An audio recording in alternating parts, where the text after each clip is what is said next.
여러분들이 이제 성경 필사를 하시면서 특별히 구약의 그 예언서를 쓰시는 분들은, 그 필사를 하시는 분들은 아마 좀 느끼셨겠지만, 구약의 예언자들이 예언을 할 때에 우리가 그 문장이라고 하죠. 센턴스, 문장의 그 문법을 자세히 살펴보면 앞으로 이루어질 것을 쓰고 있는데,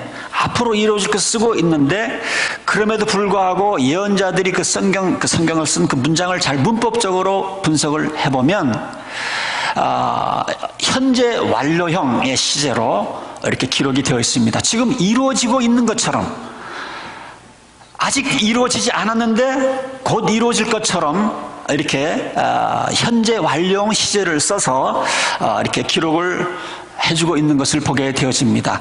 그만큼 구약의 그 예언자들은 하나님께서 한번 말씀하신 것은 말씀하신 대로 이루어지는 것을 믿어 의심치 않아서 그렇게 쓴 거예요. 그리고 그 말씀대로 사실은 하나님 약속하신 대로 다 그대로 이루어진 것을 보게 됩니다.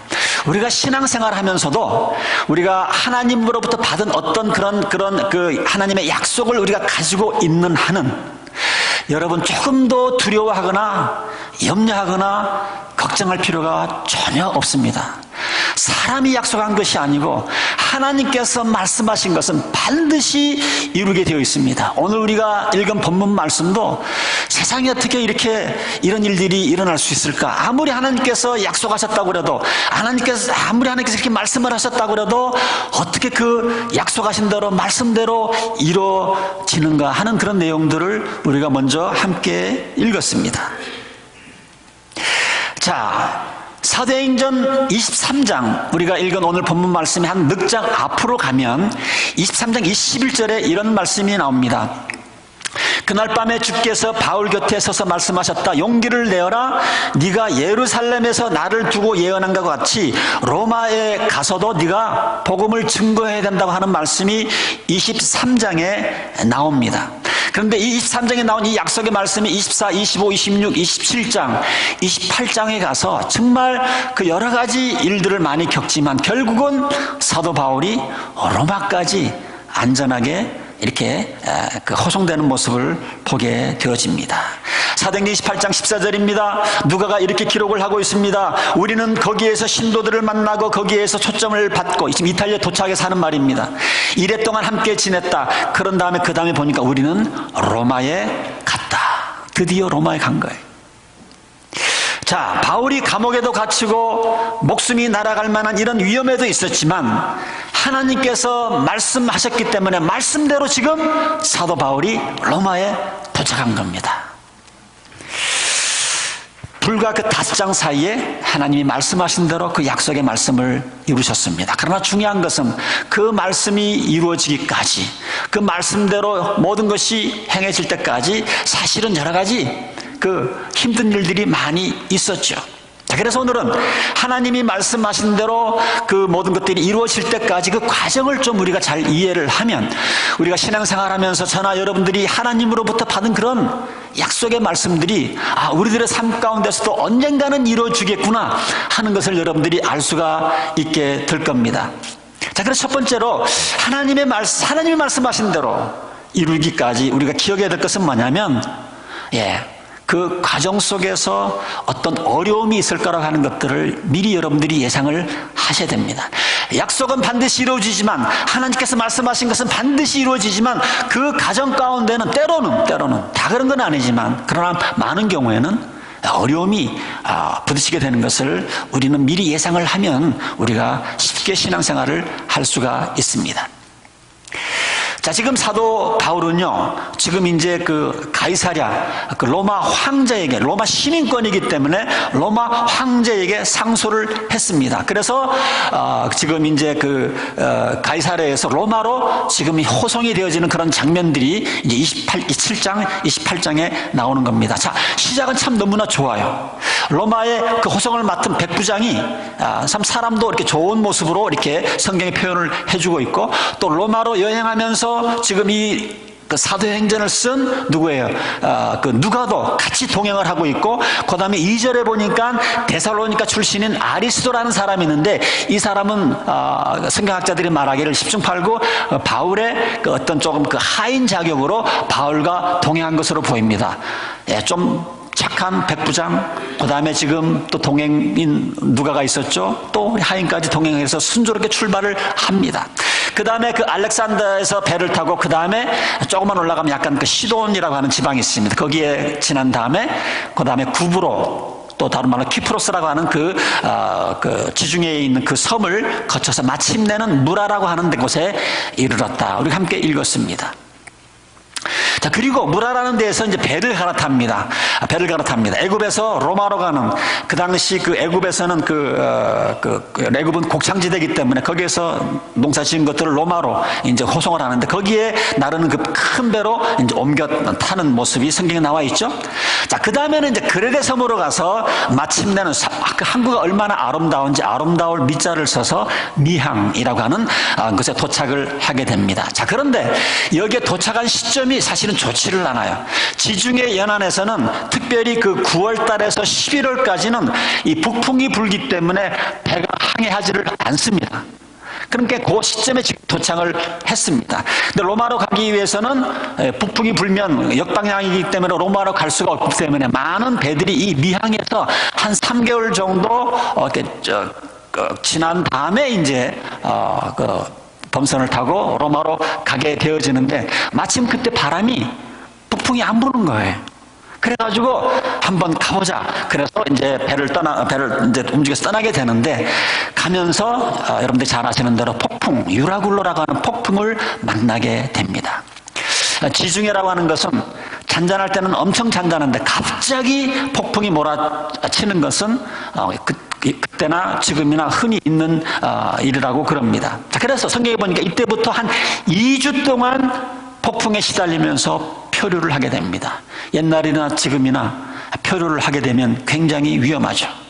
자, 이 사건을 누가는 사도행전 27장 15절부터 이렇게 기록을 합니다. 배가 폭풍에 휘말려서 바람을 맞아서 나아갈 수 없으므로 우리는 체념을 하고 그냥 밀려가는 대로 떠밀려 가기 시작을 했다. 이렇게 기록을 해주고 있습니다. 자, 그런데 다행히 조그만한 그 가우다라는 그 작은 섬 아래쪽을 타니까 바람을 덜 받는 겁니다. 그래서 그 바람막이가 되어서, 그래서 이제 간신히 여기 거룻배라고 나와 있는데, 그 당시에도 큰 배가 파손될 때에 또 옮겨 탈 수 있는 그 라이프보트, 구명선을 또 옆에 달고 있었는데, 이제 표류하면서 폭풍에 훼손되진 그 이제 구명보트를 안전하게 손도 볼 수 있을 만큼 이제 날씨가 좋아지게 됩니다. 그리고 이제 다시 이제 리비아 근처에 이제 하면서 모래톱으로 밀려들까 두려워 돛을 내리고, 그러면서 계속 이제 밀려 떠내려가고 있습니다. 폭풍이 부니까 항해를 할 수가 없었던 겁니다. 돛도 내리고, 그 다음 배가 파도에 부서질까 보다마 보트도 다 묶어서 올렸죠. 갑판에 실었죠. 그럼에도 폭풍은 계속됩니다. 자, 그래서 이제 18절에 보니까 우리는 폭풍에 몹시 시달리고 있었는데, 다음날 선원들이 짐을 바다에 내던지고, 셋째 날에는 자기 있는 짐을 스스로 배의 장비마저도 내던져버리고. 한번 생각을 해보세요. 육지가 보이지 않습니다. 여러 날 동안 해도 보이지 않고, 별도 보이지 않고, 달도 보이지 않고, 바람만 심하게 불었기 때문에 아마 거기에 타고 성경에 보니까 한 265명, 정확히 숫자가 나와 있는 25명의 사명이 아마 그 살아나리라는 희망을 가지고 있던 사람들은 별로 없었던 것 같습니다. 그런데 오직 바울만이 희망을 가졌어요. 결국은 하나님의 약속이 이루어질 것을 바울은 알았기 때문에 이렇게 폭풍이 거세게 몰아쳐도 한 사람도 죽지 아니하고 로마까지 갈 것을 사도 바울은 알았던 것 같습니다. 우리도 인생을 살아가면서 인생의 항해를 우리가 참 나아가면서 하나님의 약속이 우리들에게 주어졌음에도 불구하고 우리가 그 약속을 붙잡고 소망을 잃지 않고 믿음 가운데 살지만은 어떤 때는 그 폭풍이 너무 거대하고 너무 폭풍이 세기 때문에 우리가 당황할 수도 있습니다. 하나님이 어디 계시냐고 우리가 울부짖을 때가 있어요. 하나님께 나에게 주신 그 약속이 참으로 맞는지 우리가 반문할 때가 많이 있습니다. 우리의 인생의 한계길이 반드시 평탄하지만은 않고 이렇게 어려움이 있을 것을 우리는 예상을 해야 돼요. 예상을 해야 됩니다. 예수님도 우리들에게 그렇게 미리 예언을 하셨어요. 그래서 여러분들, 우리 크리스천들은요, 하나님의 자녀들은 인생의 그런 항해를 하면서 어려움이 생길 때 세상 사람들처럼 낙심하면 되지 않습니다. 낙심하면 되지 않아요. 특별히 우리가 하나님의 약속을 부여받은 그런 하나님의 자녀라고 그런다면 반드시 그 약속하신 항구에 다다르도록 하나님께서 인도하실 거예요. 인도하실. 항해길이 그렇게 순탄하지만은 않다고 하는 사실을 우리는 늘 기억을 해야 합니다. 예를 들어볼까요? 어떤 분은 안 믿는 배우자로 맞아들였어요. 하나님께서는 나는 네 배우자를 내가 구원해주고 나중에 하나님을 위해서 일할 수 있는 사역자로 만들어 주시려는 이런 개인적인 약속을 받고 덥석 결혼을 한 사람도 있을 거라고 생각을 합니다. 어떤 사람들은 하나님의 약속대로 자녀를 하나님께서 허락하셔서 정말 하나님의 그 약속대로 자녀를 잘 키우는 가정 가운데 이 자녀들이 아무리 봐도 하나님 앞으로 돌아올 걸 같지 않은 그런 또 자녀들을 우리가 자녀를 키우면서 경험할지도 있습니다. 때로는 하나님께서 어떤 분들에게는 사업을 하면서 그런 분들 가끔 있어요.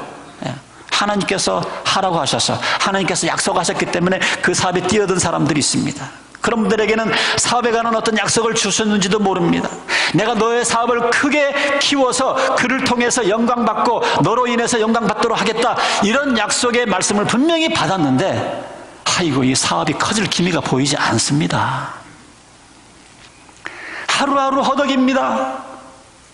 그래서 낙심되더라도 여러분, 분명한 하나님의 약속이 있으면 낙심하지 마시기 바랍니다. 하나님의 약속이 있다고 그런다면, 이 사업을 한 것이 하나님의 인도하심을 받았다 그런다면 여러분들 낙심하지 않으셔도 돼요. 내가 하나님께 나에게 허락해 주신 이 자녀가 하나님께서 주신 하나님의 자녀라고 그런다면 지금 아이들이 좀 객기로 나간다고 해서 여러분들 낙심하지 마시기 바랍니다. 애들 돌아오게 되어 있어요. 돌아오게 되어 있습니다. 하나님의 약속만 분명하다면, 하나님의 약속하신, 하나님이 말씀하셨다고 그런다면 그 항구에 안전히 도달할 것을 여러분들이 믿으셔도 됩니다. 그러나 그 과정 가운데는 폭풍도 만나고 때로는 표류도 할 수 있어요. 표류도 할 수 있어요. 그럴 때마다 우리가 믿음을 가지고 기대하셔서 하나님의 약속을 계속 붙잡고 낙심하지 않는 성도님들이 되시기를 주님의 이름으로 축원드립니다. 아멘. 네. 두 번째로 여러분들, 자, 그러면 그 하나님이 말씀하신 대로 그 말씀대로 이루어질 때까지 내가 해야 될 일들은 무엇인가? 우리가 거기에 또 초점을 맞춰야 됩니다. 우리는 낙심하고 좌절할 것이 아니라 또 우리는 그냥 또 그 하나님께서 인도할 때까지 우리는 우리 해야 될 일들을 해야 됩니다. 자, 지금 바울이 그랬어요. 지금 배가 폭풍을 만났어요. 표류했습니다. 바울이 가만히 있었던 것이 아닙니다. 하나님께서 다시 천사를 보내서 바울에게 약속을 하셨죠. 이와 같은 하나님의 음성을 들은 바울은 이 말씀을 갖고 이제 배에 있는 이제 그 264명의 선원들에게 이런 얘기를 하는데, 누가는 그것을 잘 기억을 했다가 기록을 했어요. 27장 21절입니다. 한번 잘 들어보세요. 그때 바울이 오랫동안 아무것도 먹지 못한 사람들 가운데서 이렇게 말하였다. 여러분, 내 말을 듣고 그레데에서 출발하지 않았어야 합니다. 바울은 가지 말자고 그랬거든요. 3개월 정도 지난 다음에 가자고 그랬는데 말 듣지 않고 떠났다는 거죠. 자, 내 말을 들었으면 이런 재난과 손실은 당하지 않았을 것입니다. 그러나 저는 여러분들에게 강력하게 말합니다. 기운을 내십시오. 이 배가만 이럴 뿐 아니라 여러분 가운데 목숨을 잃는 사람은 한 사람도 없을 거라고 얘기를 지금 하고 있습니다. 지난밤에 나의 주님, 내가 섬기는 하나님이 천사가 내 곁에 서서 바울아, 두려워하지 말아라. 너는 반드시 로마의 황제 앞에 서야 한다. 보아라, 하나님께서는 너와 함께 타고 가는 사람들의 안전을 너에게 맡겨주시겠다. 이렇게 말씀을 저에게 하셨습니다. 여러분들 기운을 내십시오. 소망을 가지십시오. 용기를 내십시오. 나는 하나님께서 나에게 말씀하신 그대로 되리라는 것을 믿습니다. 우리는 반드시 어떤 섬으로 밀려가서 곧 닿게 될 겁니다. 우리가 이 바다 가운데 죽지 않는다는 그런 얘기를 하고 있는 겁니다. 지금 바다가 보이지 않아요. 섬이 보이지 않습니다. 그러는 가운데 바울이 지금 선원들에게 얘기를 하고 있습니다. 지금 우리가 표류하고 있지만, 지금 우리가 어디에 와 있는지 모르지만 반드시 어느 한 섬에 도착할 것입니다. 이 얘기를 하고 있는 겁니다. 24절에 보면 천사가 그런 얘기를 하고 있었어요. 바울아, 두려워하지 말라. 너는 반드시 황제 앞에 서야 하리라. 하나님의 약속의 말씀이 있었거든요. 하나님께서는 너와 함께 타고 가는 모든 사람들의 안전을 내게 맡겨주셨다. 하나님께서 배에 있는 한 사람도 목숨을 잃지 아니라는 약속을 주셨기 때문에 바울은 담대하게 그 말씀을 전할 수 있었던 것입니다. 자, 바울은 하나님의 말씀을 들었고 또 그 말씀을 믿었습니다. 하나님께서 바울을 안전하게 로마로 데려갈 사람이기 때문에 더불어 있는 그 사람들도 목숨을 잃지 않고 있을 수 있었던 겁니다. 여러분들, 하나님 앞에서 의롭다라는 말을 듣는 사람이 자기도 의식하지 못하면서 여러분들 엄청난 주위 사람들에게 영향력을 미치고 있는 거 사실을 아십니까? 그래서 우리가 이 땅 위에서 정말 빛과 소금의 역할을 해야 되는 이유가 바로 거기에 있습니다. 창세기에도 보면 뭐예요? 소돔과 고모라를 멸망하실 때에 의인이 10명만 있어도 그 소돔과 고모라를 멸망시키지 않다고 그랬는데 그 10명이 없어서 멸망한 것 아닙니까? 그래서 여러분들 가운데 믿지 않는 가정 가운데 혼자 예수 믿으시는 분들, 친척들에게 전도를 해도 먹히지 않고 가족 식구들에게 전도를 먹히지 않은 사람들은 좌절하지 마시고 여러분들 끝까지 하나님의 때를 기다리시길 바랍니다. 언젠가는 여러분 그 한 사람 때문에 여러분 가정에 내릴 수 있는 그 모든 재앙이 물러가고 언젠가는 모든 가족과 친척들이 구원받을 날이 있을 거예요. 우리 부모님 세대들은요, 그런 분들이 많습니다. 그런 가정들도 많습니다. 이게 바로 의인의 힘입니다. 몇 명의 의인 때문에 나라가 살고요, 몇 명의 의인 때문에 사회가 살고요, 몇 명의 의인 때문에 교회가 살고요. 교회도요, 100명이면 100명 다 하나님 앞에 헌신하지 않습니다. 보통 15%라고 그래요. 15%. 우리 교회는 참 감사하게 15%가 뭐예요? 우리 교회는 전 교인들이 다 열심히 하지만 보통 교회 성장학자들이 말하기를 교회를 이끌어 나가는 사람들은 15%밖에 안 된다고 그래요.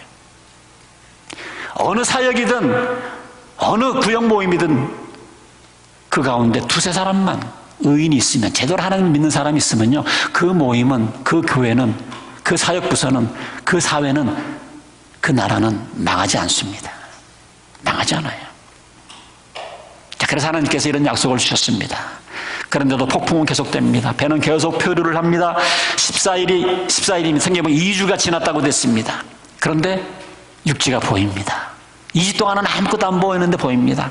그래서 이제 선원들이 바다 깊이를 재보니까 바다가 점점 이렇게 바닷물이 얕아지면서 육지가 가까워졌다는 것을 보게 됩니다. 자, 그런데 계속해서 달도 안 보이고, 별도 안 보이고, 해도 안 보이는 깜깜한 밤입니다. 잘못하다가는 암초에 걸릴 수 있겠다 싶어서 다들 닷을 내리고 이제 바다에 멈추는 그런 장면들이 성경에 나옵니다. 그리고 이제 해가 뜰 때를 기다렸습니다. 그런데 이제 선원들이 무슨 생각을 했는지 모르지만 선원들이 급해져가지고 이제 바가 파손되면 빠져 죽을까 생각이 되어서 몇 선원들은 이제 비겁하게 도망을 가려고 이제 그럽니다. 그래서 이 장면을 누가가 이제 창세기 기록을 해주고 있는데 27장 30절에 보면, 자, 그런데 선원들이 배를 버리고 달아나려고 이물, 이제 배 용어인데 배 앞쪽입니다. 이물에서 닷을 주는 척하면서 바다에 그 구명 보트를 풀어내렸다. 자, 바울은 거기 백부장과 군사들에게 만일 이 사람들이 배에 그대로 남아있지 않으면 당신들은 무사할 수 없습니다. 그러니까 군사들이 그 밧줄을 끊어서 이제 도망 못 가게 합니다. 그 다음에 사도 바울이 참 유명한 얘기를 하는 거예요. 바울이 권면을 하면서, 자, 우리가 지금 2주 동안 아무것도 먹지 못했습니다. 멀미가 나서 못 먹은 사람들도 들 수가 있고, 또 음식을 준비할 수 없었기 때문에 못 먹은 사람도 있을 수 있겠죠. 그래서 사도 바울이 얘기하기를 힘을 내야 된다, 먹어야 된다. 그래서 음식을 먹고 기운을 차려야 된다. 그리고서는 자기도 음식을 먹고 사람들에게 음식을 먹였습니다. 그래서 이제 힘이 좀 생길 때에 이제 해가 뜨기 시작을 합니다. 그 다음 날 배를 갖고 가다가 결국은 이제 그 육지 가까이 오니까 이제 모래층 위에 있는 거기 하나 걸려서 배가 이제 스탑을 하게 됩니다. 이제 육지에 가까웠기 때문에 이제 배가 스탑을 해서 배가 파손이 됐지만 다 이렇게 안널반지를 잡든지 수영을 하든지 다 한 사람도 죽지 않고 다 구원을 받은 그런 모습들이 나와 있습니다. 자, 여기서 우리가 중요한 것은 뭐냐면 바울이 하나님의 분명한 그 말씀, 약속을 갖고 있었지만 자기가 할 수 있는 최선의 노력을 다한 걸 보게 돼요. 가만히 있지 않았어요. 하나님이 이 배를 구출해 주실 것이다. 하나님께서 이 배를 안전한 섬으로 인도하실 것이다. 손 놓고 있지 않았습니다. 그 배에 있는 동안에 최선을 다해서 선원들에게 얘기를 하고 백부장에게 얘기했던, 권면했던 그런 모습을 보게 되는 겁니다. 자, 그래서 바울은 하나님의 분명한 약속이 있었지만, 분명한 말씀이 있었지만 수동적으로 가만히 있었지 않다라는 사실을 오늘 우리들의 삶 가운데 적용을 해볼 필요가 있습니다. 우리가 인생을 살아가면서 하나님으로부터 받은 약속들이 다 있을 것입니다. 그런데 약속이 잘 늦게 이루어집니까? 그럴 때마다 우리가 다시 한번 하나님께서 우리에게 주신 그 약속을 되새김질하면서 우리가 할 수 있는 일들을 최대한 다 하는 거예요. 어떤 분들은 어떤 중병에 걸려서 있지만 하나님께서 반드시 고쳐주리라, 반드시 고쳐주리라, 이런 약속을 받으신 분들도 있습니다. 자, 이런 분들 어떻게 해야 돼요? 하나님께서 고쳐주시겠다고 약속을 하셨으니까 또 가만히 있어야 됩니까? 아니죠. 밥도 열심히 먹어야 되고 약도 열심히 먹어야 되고 몸도 움직일 수 있으면 움직여야 되고, 이러는 가운데 하나님께서 고쳐주는 것 아닙니까? 내가 해야 될 일 해야 돼요. 운동도 하고 규칙적인 생활을 하고.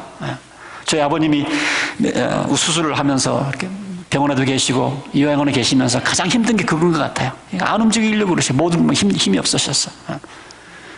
하나님께서 반드시 아버님 고쳐주실 텐데 일어나셔야 되는데 아버님도 노력을 하셔야 되죠. 자녀들이, 손주들이, 교우들이 기도를 하는데 아버님도 노력하셔야 됩니다. 힘드시지만 좀 다리 한번 움직여 보세요. 좀 일어나 보세요. 우리가 직장을 잃을 경우도 있습니다. 얼마든지 신앙생활하면서, 사회생활하면서 직장 잃을 경우가 있죠. 자, 하나님께서 직장 주실 것을 기대하면서 믿어도 좋지만, 그러나 우리가 또 직장을 얻기 위해서 나름대로 노력을 해야죠. 이력서를 써서 수십 통을 돌리기도 하고, 기도 부탁도 하고, 한번 찾아보려고 내가 직접 한번 가보기도 하고, 열심히 뛰어야 합니다. 뛰어야 돼. 내가 할 수 있는 방법은 또 내가 취해야 되지 않겠어요? 사업을 찾는 사람들은 어떤 사업이 좋은가 연구도 좀 하고요. 어떤 사업체가 나타났다 그러면 가서 보기도 하고, 거기서 내가 해야 될 일을 해야 되죠. 그리고 보통은 우리가 하나님의 음성에 귀를 기울이는 게 익숙해 있었으면 또 내가 해야 될 것들을 우리가 알게 됩니다. 이렇게 직감적으로 알게 됩니다. 어떤 분들은 참 그래요. 무식하면 용감하다고. 하나님이 직장 주신다고 그랬기 때문에 가만히 있는 거예요. 가만히. 하나님께서 내 사업 일으켜주시겠다고 그래서 그냥 아무 노력도 안 하는 거예요. 연구도 안 하는 거예요. 하나님께서 내 자녀 잘 되게 해주시겠다고 그러면서 자녀를 어떻게 키워야 될지 공부도 안 하고 노력도 안 하고 기도도 안 하고 무슨 배짱인지. 내가 해야 될 것들은 내가 해야 돼요. 예를 들어서 바울이 선원들이 몰래 도망가려고 할 때에 하나님이 도망가도 구해주실 것이니까 가만히 있었으면 어떻게 됐을 것인가? 또 그 다음에 하나님께서 다른 방법으로 구할 수 있겠죠. 워낙 하나님의 그 약속의 말씀이 센 거기 때문에. 그러나 우리가 해야 될 일들은 해야 됩니다. 하나님의 약속은 우리의 무지와 우리의 게으름과 우리의 무능을 다 초월합니다. 반드시 이루어지기는 이루어집니다. 그러나 하나님의 약속을, 하나님의 말씀을 내가 들었다고 그런다면 그 말씀대로 이루어지기 전까지 내가 할 수 있는 일은 최선을 다해서 해야 되는 거예요. 자, 그래서 결국은 지금 약속한 대로 이제 로마에 가게 되는 과정인데요. 자, 배가 파손됐죠. 요 이제 사건을 보면 하나님께서 그렇게 어려움 가운데서 짧게 두 가지 기적을 일으킵니다. 첫 번째 기적은 지금 이게 배가 파손을 됐지만, 표류했지만 섬에 도착했습니다. 요 섬이요, 말타 섬입니다. 여러분들 말타 회담, 뭐 그런 들어보셨죠? 좀 유명한 섬입니다. 자, 그 섬에 이제 도착을 하게 됩니다. 아니면 더 남쪽으로 내려와서 더 표류할 수 있었는데 하나님께서 진짜 인도하셔서 그 말타 섬에 도착하게 하신 것, 하나님의 기적입니다. 자, 그 다음에 두 번째 기적은 그 말타 섬에 도착을 해가지고요, 이제 불을 피우는데 불 피우다가 장적 속에 뱀이 나타나가지고 그 뱀이 독한 뱀입니다. 그 동네 사람들은 알았어요. 저 뱀 이제 독기가 퍼져가지고 금방 죽을 줄 알았는데 사도 바울이 죽지 않습니다. 두 번째 기적입니다. 독사뱀에게 물렸는데 하나님께서 살려주신 겁니다. 하나님은 기적의 하나님이세요. 우리는 하나님의 말씀이 있을 때에 여러분 안심하셔도 됩니다. 하나님의 약속을 못 붙잡았거나 하나님의 말씀을 여러분 못 들었으면 문제지만 내가 하나님의 자녀로서 기도 가운데 하나님의 말씀이 확실하고, 제가 구역 모임에 가보니까 이런 기도 제목을 내놓는데 보니까 그런 분들이 있더라고요. 하나님께서 이렇게 말씀하셨는데 이 약속이 이루어질 때까지, 말씀이 이루어질 때까지 기도해 주세요. 기도해 주세요. 언젠가는 그 약속이 이루어질 것입니다. 이루어질 거예요.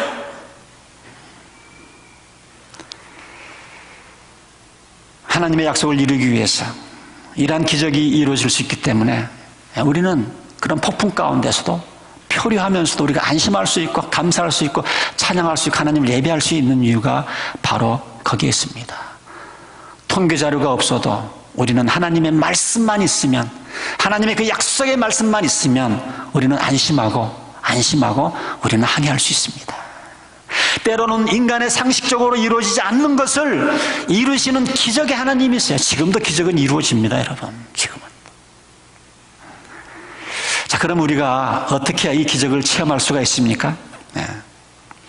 마가복음 16장 17절 18절에 그런 얘기를 하고 있습니다. 15절부터 보면 예수님께서 이미 말씀하신 거예요.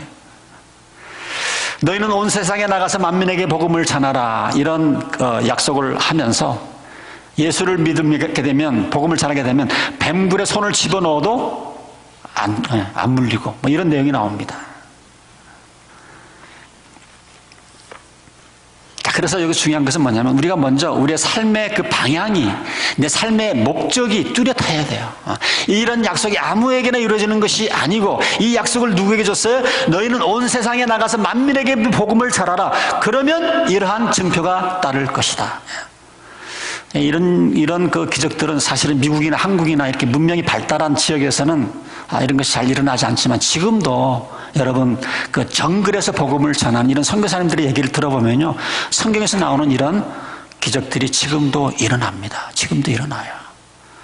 제가 수요일날 오신 분들에게는 좀 설명을 해드렸는데 한 2달 전에 우리 이영용 집사님이 이 커피산, 그 자비량 사역 가운데 커피산을 사서 이제 거기서 이제 커피를 농작해서 이제 하는데 한 번 갔다가 거기서 벌레 물려가지고 응급실에 갈 정도로 벌레 물려가지고 그렇게 지금 그 멕시코에서 거의 지금 15년, 6년 사역을 하는데 한 번도 그런 벌레 물린 적이 없는데 제가 얘기 들어보니까 굉장히 위험한, 거기 있는 사람들이 얘기하면 굉장히 위험한 벌레 물린 것 같아요.